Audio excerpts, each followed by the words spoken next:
যেটার ভ্যালু আছে সেটাকে অর্জন করেছে। একটা মানুষ সিনেমার নায়ক হয়েছে, নায়িকা হয়েছে, এটা তার দক্ষতা। সেই দক্ষতা গুণে সে এত দূরে এগিয়েছে।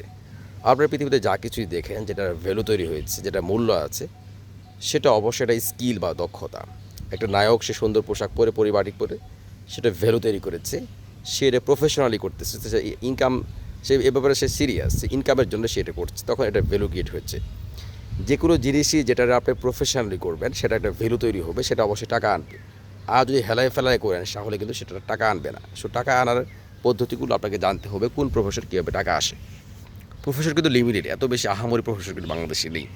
সারা বাংলাদেশগুলো দেখবেন যে আপনাদের ওই যে টিচার যদি বলেন কী বিষয়ের টিচার, ওই যে বাংলা, ইংরেজি, সাধারণ জ্ঞান, ফিজিক্স, কেমিস্ট্রি, বায়োলজি, এই 6 সাবজেক্টের টিচারে কিন্তু সারা বাংলাদেশ ঘুরে পাবেন, এর বাইরে কিন্তু টিচার পাবেন না। ক্লাস 10 পর্যন্ত ওই ইন্টারমিডিয়েটে ঘুরে ফিরে তাই এই কয়টা সাবজেক্ট টিচার আছে।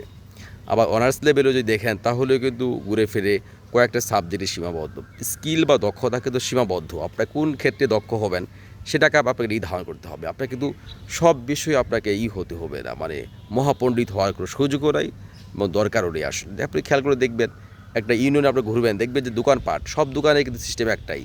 একটা উপজেলায় ঘুরবেন, দেখবেন সেখানে ফিলিং স্টেশন আছে। সব কিছু কিন্তু সীমাবদ্ধ, আমরা যেভাবে মনে করি যে অসীম, ব্যাপারটা মোটেও ওরকম না।